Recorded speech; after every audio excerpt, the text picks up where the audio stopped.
Titanic's Last Hours. The Facts. By Miish Goldish. 11:40 p.m. A scary scrape. It was a dark, moonless night on April 14th, 1912. The ship Titanic was sailing across the Atlantic Ocean from England to New York. At 11:40 p.m., one of the ship's lookouts, Frederick Fleet, spotted a huge object in the water. "Iceberg, right ahead," he cried. The crew steered the ship sharply to the left to try to avoid the iceberg. Within 40 seconds, the ship had curved left, but still scraped against the giant mass of ice. Most passengers were asleep at the time, unaware that anything had happened. Others sensed the collision. Martha Stevenson, a passenger, said she heard ripping and cutting noises. Another passenger, Mrs. J. Stewart White, said, "It was as though we went over 1,000 marbles." The Titanic, the largest ship in the world at the time, was on its very first voyage. It carried a little more than 2,200 passengers and crew members. After leaving England, the Titanic made stops in France and Ireland before heading toward New York City. It hit the iceberg about 950 miles, 1,529 kilometers, from New York. 11:45 p.m. Facing a flood. In the collision, the iceberg punched 6 openings about the size of 2 sidewalk squares in the right front side of the Titanic. Water immediately began to rush into the ship's bottom. It flooded the mailroom and one of the boiler rooms. Fred Barrett, a boiler room worker, recalled, "A wave of green foam came tearing between the boilers, and I jumped for the escape ladder." The bottom of the ship was divided into 16 compartments. After the collision, Ship Officer William Murdoch pulled a switch that automatically closed all the compartment doors. He wanted to stop the flood from spreading to other compartments. With water up to their waists, workers in the boiler and mail rooms rushed to escape before the closing doors could trap them inside. The Titanic had 6 boiler rooms that held a total of 29 boilers. Workers shoveled coal into the boilers, where it was burned to provide power for the ship. William Murdoch. Boiler rooms. Workers in one of Titanic's boiler rooms. 12:00 a.m. Checking the damage. The crew told Captain Edward J. Smith that the Titanic had taken on water. Near midnight, Smith and the ship's builder, Thomas Andrews, went below deck to see how bad the damage was. They found that water had flooded 2 compartments and was quickly filling 4 more. The closed compartment doors weren't holding the water back. Most people had thought the Titanic was unsinkable. In truth, the ship could not float if more than 4 compartments were flooded. Thomas Andrews. Captain Edward J. Smith. Why were the compartment doors not doing their job? Unfortunately, they were too short. Once water filled a compartment, it simply flowed over the top of the door into the next compartment. The tremendous amount of water on board began to weigh down the front of the ship. Both Smith and Andrews were horrified. They realized that the Titanic would sink in just a few hours. Titanic's compartment doors were not tall enough to reach the ceiling because the ship's builders never thought that water would rise that high. One of the doors is shown here. Door slides up to open. 12:05 a.m. Preparing the lifeboats. At 12:05 a.m., Captain Smith ordered crew members to uncover the lifeboats. They were stored on the ship's upper deck. The captain knew the Titanic did not have enough boats to save everyone. There were 20 boats in all, which could hold only about half of the more than 2,200 people on board. According to maritime law at the time, however, the Titanic carried an acceptable number of lifeboats. The Titanic could have held another 16 lifeboats. However, only 20 were on board because the ship's owners didn't want the boat deck to look crowded during the voyage. This photo of the Titanic's deck shows where some of the lifeboats were stored. The crew began to prepare the lifeboats. The plan seemed simple. After passengers got in a boat, it would be lowered by ropes 60 feet, 18 meters, down the side of the ship to the ocean. However, not all crew members knew what to do. Some had never had a practice drill with the lifeboats. Some didn't know which boats they were supposed to manage. This illustration shows how lifeboats were lowered to the ocean by ropes. 12:15 a.m. Calls for help. At 12:15 a.m., Captain Smith ordered the Titanic's telegraph operators to start sending emergency messages to other ships in the area. The messages read, CQD, we have struck an iceberg, sinking fast, come to our assistance. 3 ships replied that they would come, but they were several hours away. An emergency message sent by the Titanic's telegraph operators. The closest ship in the area was the Californian. However, it never received Titanic's message. Its only telegraph operator had gone to bed about 20 minutes before the Titanic sent out its alarm. At one point, the Titanic's crew members spotted the lights of a ship, possibly the Californian, about 10 miles, 16 kilometers away. They shot flares into the air to get the ship's attention. However, the mystery ship never came to the rescue. It's possible that the unknown ship in the distance didn't approach the Titanic because it may have been blocked by icebergs or assumed that the Titanic was shooting off flares in celebration of its maiden or first voyage. The Titanic's crew members fired rockets into the air to signal that the ship needed help. 12:25 a.m. Alerting passengers. By 12:25 a.m., most passengers were still not aware of the danger they were in. Some children played on the boat deck, kicking small chunks of ice that had landed there during the collision. Crew members began telling passengers to put on life jackets and prepare to get into lifeboats. Women and children first was the order.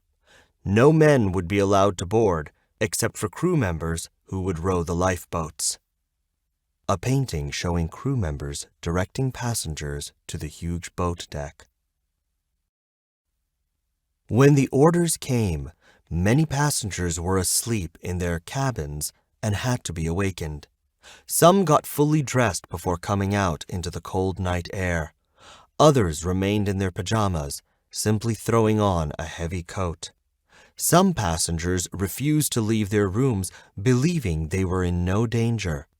One traveler declared, "It will take more than an iceberg to get me out of bed." While passengers were told to put on life jackets, the ship's musicians began to play popular songs on deck to keep everyone calm. A scene from a 1958 movie about the Titanic called A Night to Remember that shows the ship's musicians. Titanic crew members wearing life jackets. 12:45 a.m. Filling lifeboats. At 12:45 a.m., workers lowered the first lifeboat into the ocean. Some people were reluctant to board the small boats.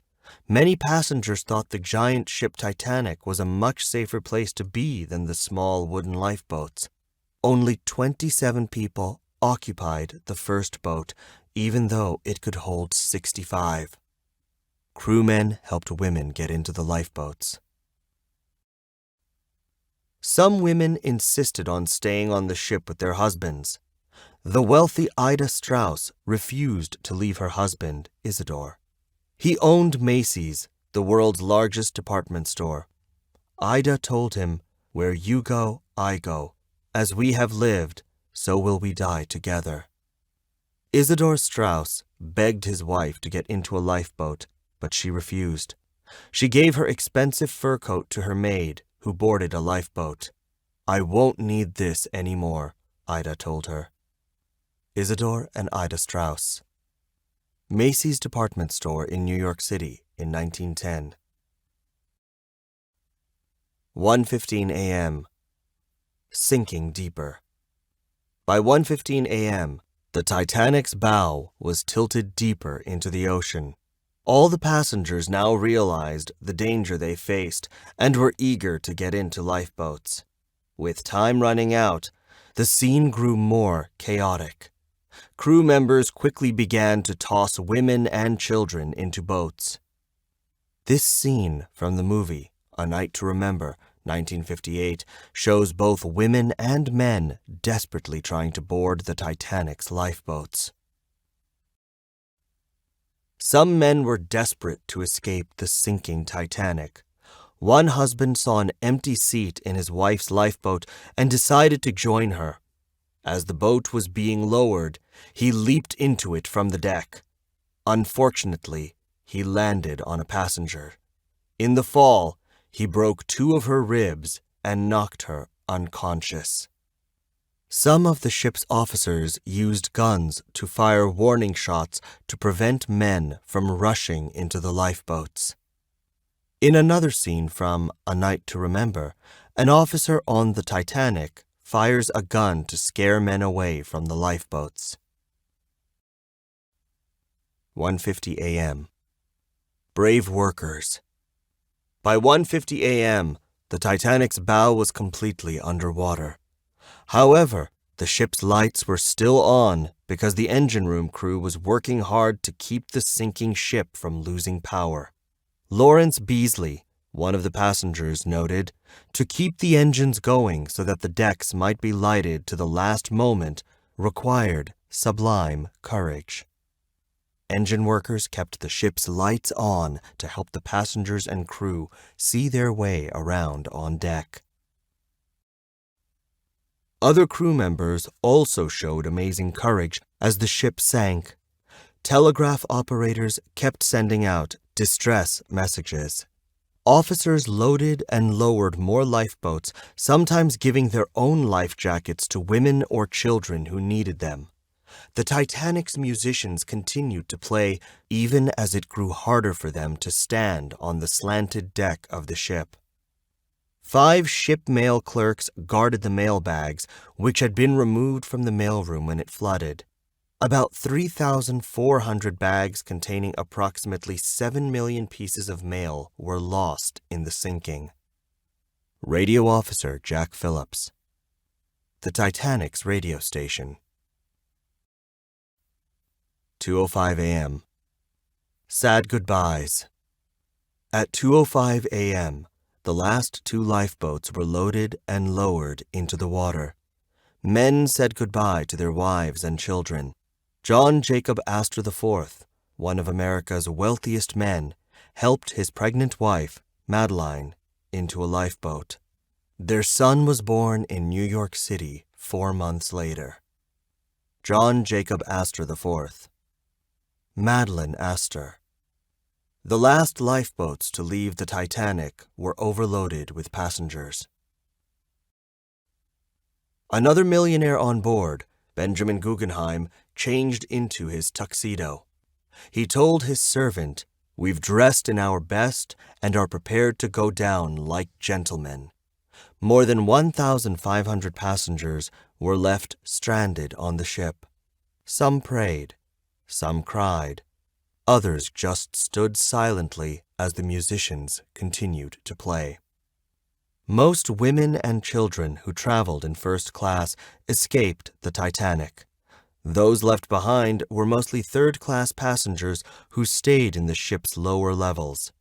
They didn't make their way up to the boat deck in time to board the lifeboats.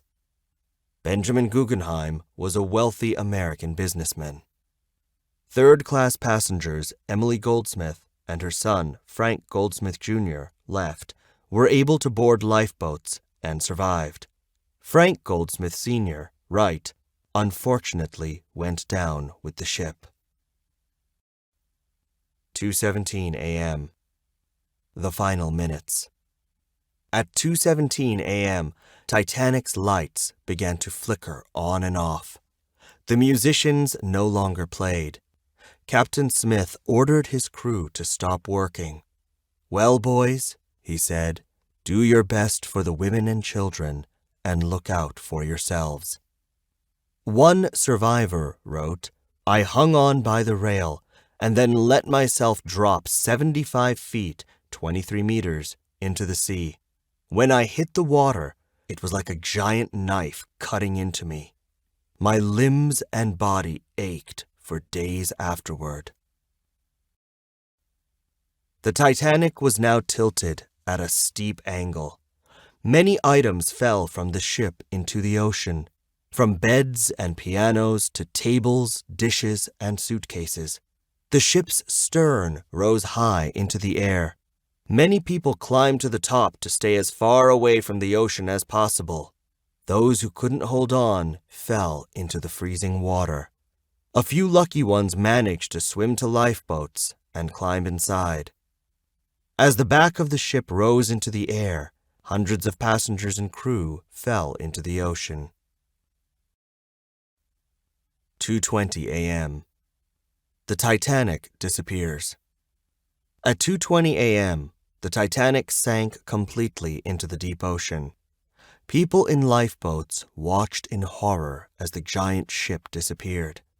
Ruth Becker, a survivor, recalled that after the ship sank, "We heard the cries of hundreds of people struggling in the icy cold water, crying for help with a cry we knew could not be answered."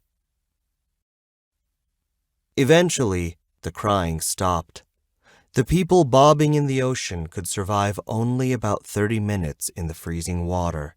With the rescue ship, Carpathia, still nearly 2 hours away, many soon died of hypothermia. Only the lucky 706 people in lifeboats survived. Women bravely rowed some of the lifeboats.